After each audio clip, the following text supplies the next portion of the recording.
And when you do that, it's not just sort of progressive voters that are going to say that. I think when you go across Ohio right now, you see voters who are disgusted. They're just tired of this rhetoric.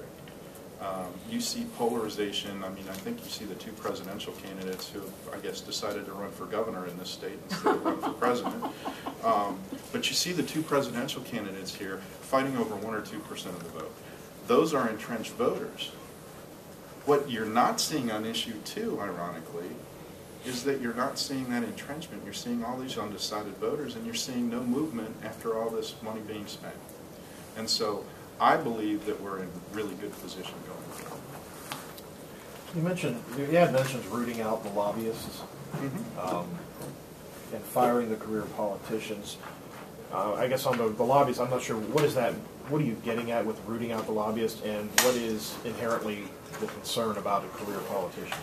Well, first of all, when you don't have a competitive election, and you're in safe seats, and all of our congressional seats are pretty safe, and I would say the majority of our state house seats are safe, that means that the only person having really major effect on how a politician votes are the moneyed interests, the lobbyists and others who donate to their campaigns. And you will see a lot of money moving through both caucuses, despite the fact that caucus leaders and others don't really have competitive elections. So the only reason for those kinds of transactional politics to happen would be because of the way in which they influence politics. So the way to change lobbyist influence is to change the way our politicians are picked. And one of those ways is to put people back in charge of making some of these discussions. Let you do that. And so one of the ways is to change the way we pick politicians so that the people are in charge of picking politicians and not lobbying interests. And that's why that's there. In terms of career politicians, you know what? If you have competitive elections, there might be a little more turnover. There might not. And that doesn't necessarily mean it's a bad thing. I can think of numerous examples of politicians who have lost and come back as stronger politicians when they run again. Bill Clinton lost as a governor in Arkansas. Ted Strickland won a congressional seat, lost his congressional seat, came back, won again, and wound up becoming governor of this state. Sherrod Brown, who is now a U.S. Senator, at one point was Secretary of State, lost, sat out, went back to Congress. These are folks that have become stronger politicians because of competitiveness. And that's an important lesson to learn. The Ohio State Bar Association and several editorial boards have said this is an issue best left to that Constitutional Commission. What do you think about that idea? I think that puts it's real simple. What the Ohio State Bar Association wants to do is have politicians who pick the people that sit on the Constitutional Commission control the process and how to redesign it. So you're putting politicians back in charge of the same system. In this case, the people that are picked on the Constitutional Modernization Commission, and I know I went through the process just to see how it would work. I submitted my name. I figured they'd toss my name out as soon as they saw Maurice Thompson or somebody on the right, so I submitted it anyways. The got canned, just rejected.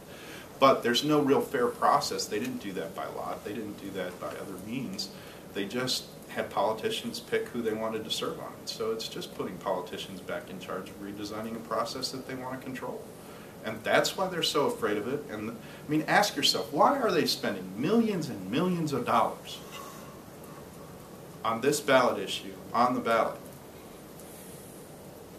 if it isn't because they want to control the process? And if this isn't a close issue, why are they spending millions and millions of dollars and starting 4 weeks ahead of us on television and radio? Because they know it's close and they know they can lose it and they know there's undecided voters. And somebody needs to ask them, you've spent all this money and gone nowhere in the polls. Now what are you going to do? Because we're out here to tell our story going forward in the next 2 weeks, and we're going to tell it very strong. You've had the theme, though, of things like, people picking politicians, not politicians picking people, but you don't use any of those in this ad. Why not? Why haven't you kind of not used some of these? Well, we used some of the themes. I think it was more because, and I think you should, that's one thing that was tested, and I think you should, we can have maybe some of our creative folks talk about it. But I think the problem was we wanted to tell more of a story than just a bumper sticker line. And we think that we've gotten that across. And we did sort of have that. When elections are fair, the people win. You know, you can do something about change. So there were things in this ad that got that across. But, you know, we were trying to tell this story and break through on a television, an intense television period where everybody's being negative and a lot of things are being lost. And that's pretty much why we decided to do this from the view of a coffee shop owner. And you don't see people with bumper sticker kind of language in a coffee shop. So I think that kind of is part of it. But you know, you will see text that'll pop up on there that tells them their story. Do you expect this to be your only television ad that you roll out then, or do you expect to have? You know, one of the reasons I do what I do is I know when we hire consultants like that to make those decisions. So I'm sure if they decide to do another commercial or change that, they'll do so. I think that we're going to try to run this. I think it's a good idea. It'll break through. And I think we're going to finally pull in some of these undecided voters. So. Yeah. This is, by the way, this is the one issue on the ballot that you can look at of all the polling that's been done on any issue going on out there that has more undecideds than decideds. This election is so polarized that this is one of the few issues that's up for grabs. And this is a statewide, everywhere buy. It's not just cable or. Yes. I'd have to check with Matt Kane or with the folks back at the office about where they've bought and what the size of the buy is. I didn't even ask because I know the answer is going to be it's strategic, as you all know from asking those questions repeatedly. But it is a statewide buy and it is substantial. How much are you spending on it? I wish I could reveal that, but I cannot. It'll be in reports. But it's substantial. It's not going to. It's not. You know. Statewide. Yeah, it's a statewide buy and it's substantial.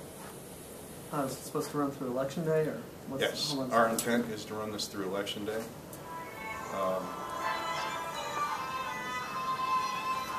I like his ring better than mine. I was going to say. I was late, and you may have